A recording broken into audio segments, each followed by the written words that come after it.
Ruby from dottydelightful.com. I'm a zine maker, I'm an artist, and I love to inspire other people through nature and natural living and creativity. And if you are new to my channel, this channel has been on a journey of life, just like I have since 2012, I think I started my channel. So there are plenty of videos for you to pop back and have a look at, and I hope you enjoy this video.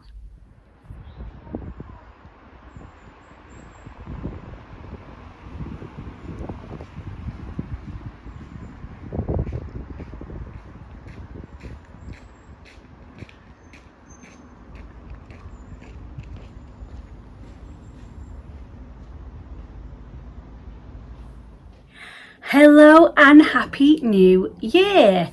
Well, the official new year, but we all know that it's not really new year till spring. Where have I been? Oh dear. Oh dear. Our whole Christmas and New Year holidays a write-off, complete write-off. I was working as an elf, as you remember, and I got the flu, caught it off somebody at work, I don't know, and I was so poorly, really poorly. And then a few days later Tom caught it off me. Then a few days later after that, my youngest son, who lives here, caught it as well. It was a nightmare. And then on the back of that I got a chest infection, and I haven't stopped coughing since. I can still feel the tickle now, and I'm trying not to cough. Yesterday was the first day that I started feeling better in myself. I wasn't as exhausted. I could sing again, which was just lovely, and I didn't cough as much, which was amazing. Tried all the normal natural things, echinacea, vitamin C, all the stuff, like everything, garlic, you know, like just loads of stuff, and it was not touching it this time. I think it was much stronger than my immune system was built up for, because I'd been at work, you know, in a busy, noisy environment with lots of people. I'm not used to that, and I think I'd got quite low on my immune system. So thankfully I am feeling much better, which is why I can now do a video. I was absolutely gutted that I couldn't do a video over Christmas. We didn't put up a tree, we didn't even put up decorations, we didn't have any Christmas dinner, we didn't do any of it because we were just in bed poorly. We just kept drinking loads of blackcurrant juice and loads of warm drinks, you know, with lemon and ginger, and I'm just going, oh, this is horrible. Watched some movies, slept a lot, and I felt so sorry for Tom because it was his holidays from work, and we didn't do anything apart from be poorly. Anyway, so yes, much better now. I feel like I've got my little sparkle back.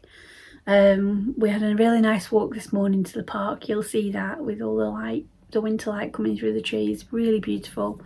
It's been quite icy. It snowed for 1.5 days, that's all, and then it disappeared, and you'll see that too.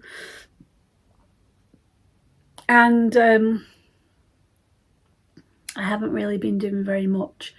What I have been doing, because it was easy when I started to feel better, was making up these collage packs.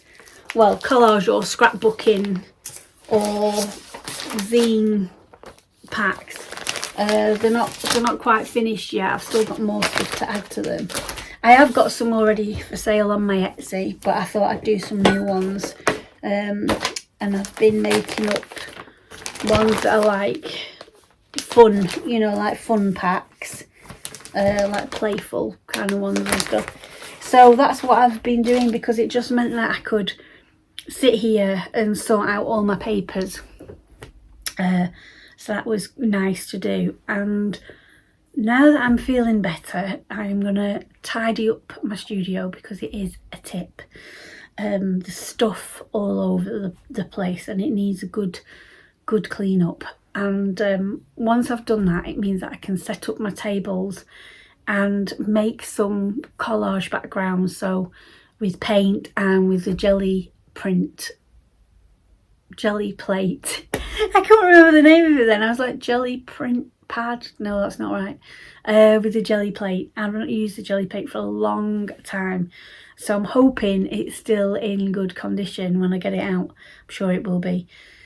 And make some really nice handmade collage backgrounds to go in the collage packs. So when these are ready, I'll pop them on my Etsy shop.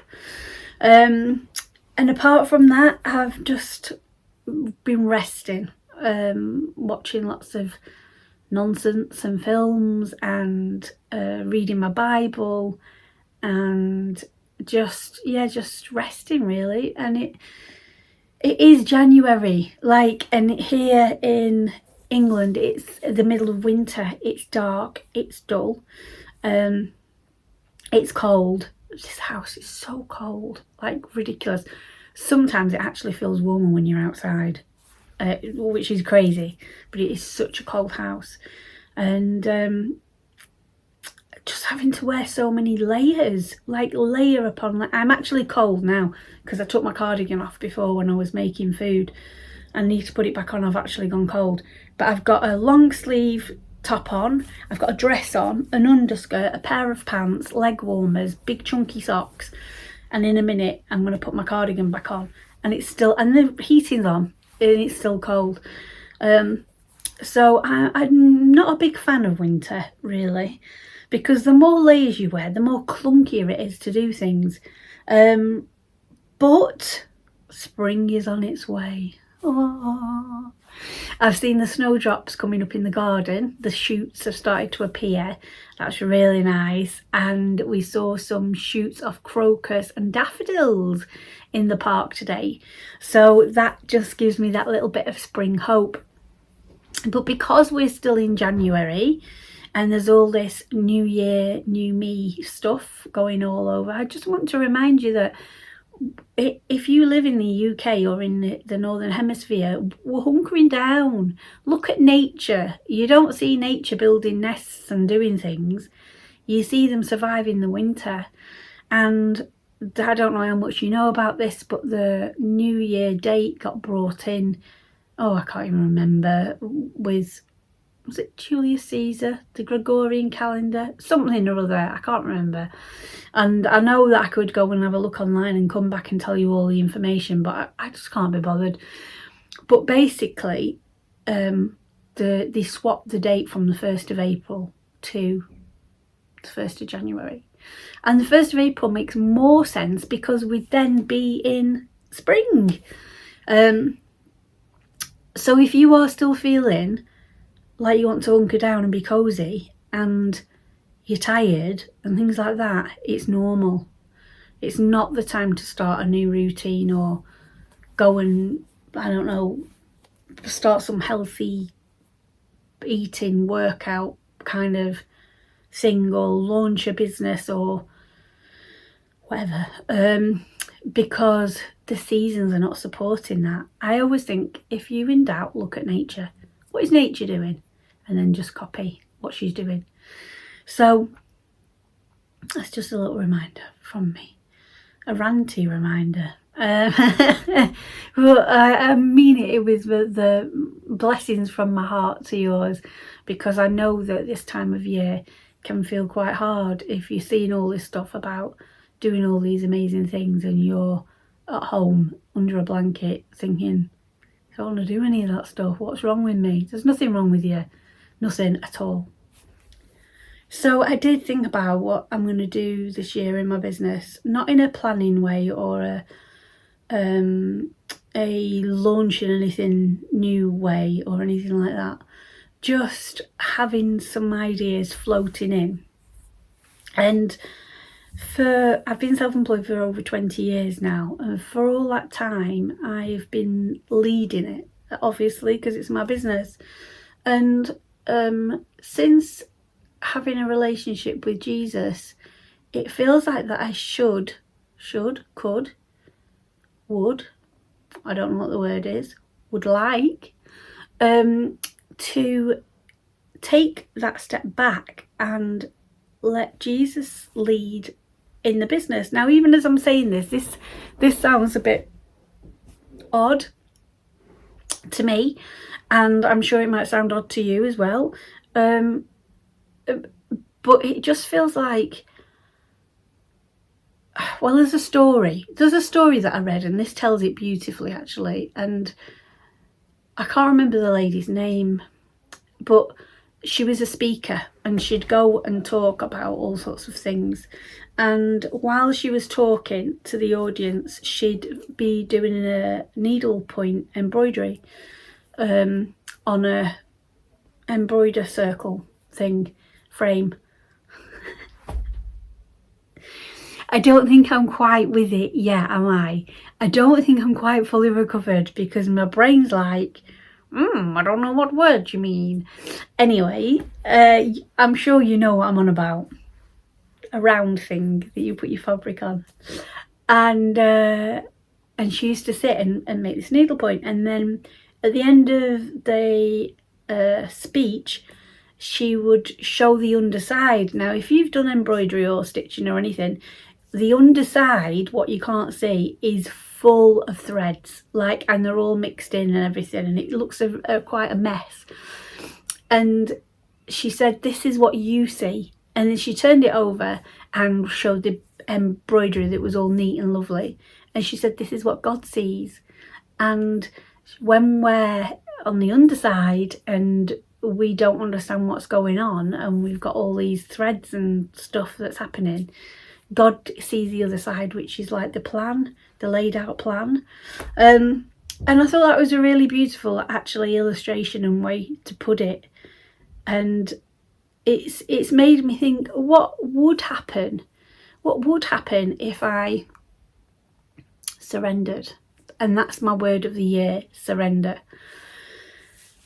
Surrender to what will be. I think taking Jesus out of it for a minute, for all that time that I have been running my own business, I have really tried really hard to be a good businesswoman, learn more stuff. I've paid thousands for courses to try and be better, to try and, I don't know, just all of the stuff, and it's exhausting. It's exhausting when you're constantly trying to be more than you are, better than you are, have some more money. And it all does all come down to money for me, because if you've seen my other videos, you'll know that we grew up quite poor, and I was a teenage mum, and then I was a single mum for years and on benefits, and it was if you're in America, benefits is welfare. And I struggled, like really struggled. And then we got off the benefits. I met Tom. I didn't meet Tom and that's why I got off benefits. I met Tom and then our lives improved. And my business started to do well. It's going well and things were looking up, and then COVID happened and all my in-person things just stopped overnight because of everybody was like, can't come to them things now. So then I pivoted and changed, and that's when I started making the zines. And at the time I was at university as well doing my fine art degree, and Tom was at uni doing a photography degree. So the money was fine, we were okay. And then what happened was uni stopped, and things just weren't the same. Things were not the same because of the knock-on effect of different things, like our car, failed its MOT, and they said that they couldn't pass it. It was all rusty and stuff. So we had to get a new car. for Tom to get to work. Then our little dog Stanley, bless him, had to have emergency surgery, and sadly he had a tumour and they couldn't operate on him. They couldn't do anything once they'd cut him open, and he had to be put to sleep, and that was quite a lot of money. It was just one thing and another, and we had to move house because the landlady sold the house that we were in, so there was the moving cost. It was just like one thing on top of another, and it felt hard and like a struggle, and it's been like that for a long time.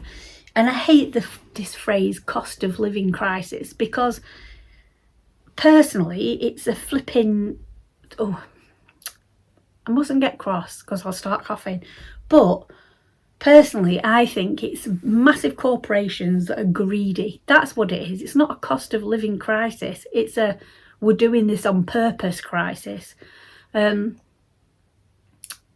Because when you look at the profits that the supermarkets and the energy companies are making, it's disgusting, absolutely disgusting. Anyway, let's park that.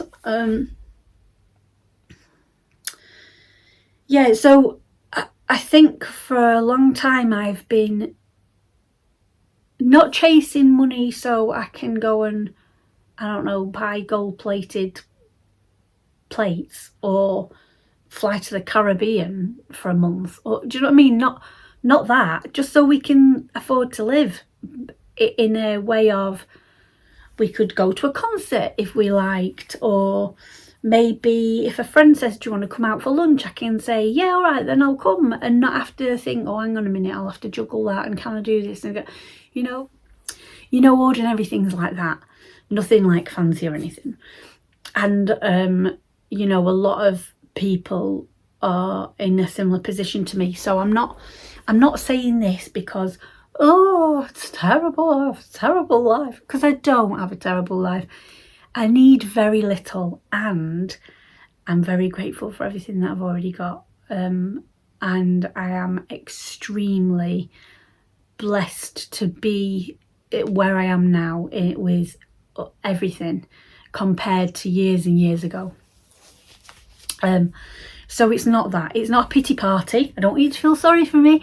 It's not that. I'm being truthful, I'm being honest and open with you, and this is what I feel like. If we could all be open and honest like this without feeling like we're going to be judged or we're going to be thought of badly, then I think the world would be a better place. Because it's all well and good, you know, people watching your videos and thinking, oh, look at her, she's got a great life, hasn't she?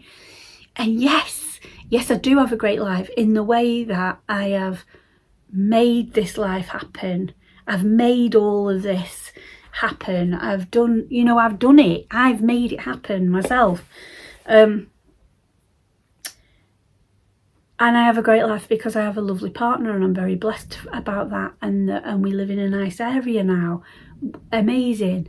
And we always have food to eat, and you know, we have an allotment, and the list is endless. I am grateful for every single thing of it. Don't ever think that I'm not, because I am, because I have come from literally rock bottom to where I am now. So it's night and day. But what I'm saying is, there's this pressure on you as a business person, self-employed person. There's this pressure on you to keep making more and more money, because everything is going up. For example, all the postage has gone up. The postage has gone up 8 times in the past 2 years. Printer paper, that has just gone ridiculous compared to what it was. Art canvases, they've gone up. Like, did you know that in England there's nowhere that produces art canvases? They all have to be shipped in. Isn't that crazy? Yeah, that's just mad. So what I'm saying is, there's it feels like there's an outside pressure to keep doing, keep making money, grow bigger. And you see it all over social media. You see videos, I'm sure you've seen them, and they'll say, I make 18 grand a month as an artist, or I've had 2,000 orders this month, and stuff like that. And you think, if that's true, amazing, I'm so glad for you, like it. But at the same time, I think, is that true? Or is this just a thing? Maybe I'm very cynical, but is this just a thing where if I put on my thumbnail, I've made 18 grand a month from my art business, then would people click on it? And then loads of people would click on it. And the more people that click on it, then the more money you're going to get paid off YouTube. And is that why? Is it? Because when you say from your art business, for me, I automatically think somebody selling art or art things. But actually, there could be loads of things. There could be sponsorship. There could be YouTube sale, YouTube earnings, affiliate things, courses they sell. There's all different things in there. But there does feel like there's this pressure to keep up all the time. And I think, I know that I've let that guide me and direct me for the past few years. And I'm tired of it. I'm really tired of it. So, full circle now. I hope you've kept up with this thread. In my brain is like the underneath of that embroidery with all the threads. So full circle back to, what if I just surrendered this year and just said to God, you lead this year. I'm here. I'm ready. I'm open for it. You lead. What do you want me to do? Where do you want me to be? What do you want me to create to share with the world? And see if there's a difference. Almost like an experiment to compare. What is the difference? If I actually step back and go, okay then, come on. What would be the difference? Interesting, isn't it? Really interesting. And yeah, a very hard thing to do for me personally is let go of any kind of control. Very, very difficult. I find that very difficult. And we'll see. We'll just see, won't we? Yeah, see what happens. I don't know what's going to happen. But I have been trying on my own for a long time and struggling with it. So what's the worst that can happen? I just carry on as I am. Or amazing things. I don't know. I was talking to my best friend Kula the other day we talk on WhatsApp, and I was telling her about this and about surrendering and letting God lead, and I'd done some inner work around the difference between grief and guilt, and that was very interesting. And she was saying it's so funny, she said, because all of this stuff is universal truths, law of attraction, manifestation, energy, all this stuff. And we had a really lovely conversation about it. And in my compartmentalized mind last year, when Jesus found me, I say that because I wasn't looking for him, I weren't asking, he found me. I was like, oh, that's it. That is it. That is the box that I'm in now. That's the compartmentalized box that I'm in. I'm with Jesus, and I am. But then to shut out everything else that I've ever learned or known about or thought about, for example, manifestation and the law of attraction, That doesn't make sense to me. That doesn't make sense because it actually threads through. And the Bible is full of law of attraction things, just not named that. Ask and it shall be given. You know, like, there's so many things, and it's so interesting to be understanding of all of that. And like I said in one of my other videos, it does feel different because with the universe and with manifesting, you are the one who is in control. You are the one who is leading that, and the responsibility is on you. And that's heavy. That's a heavy burden to carry. You don't realise it at the time, but it's a heavy burden. With Jesus, he's the one that carries it. So the burden's different. It's not your burden to carry. And it feels different, and it does, and it feels possible. What I mean? And I know that's just my point of view. And I'm not saying it's right, I'm not saying it's wrong. It's just my point of view. And this is the other thing, and I think this comes with learning and growing and changing and maturing, I suppose, that you realise that because you say something doesn't mean that it's true. It's true for you, but it's not true for other people. So that's a really interesting point as well to think about. And that leads to the thing that I see so much online, so much division of everything and everyone. And you know, just because I love Jesus doesn't mean that now I hate other people. No. It's like a different, it's just a love. And I'm not saying that that's what everybody's like at all. I know that, sadly, but I wish we were.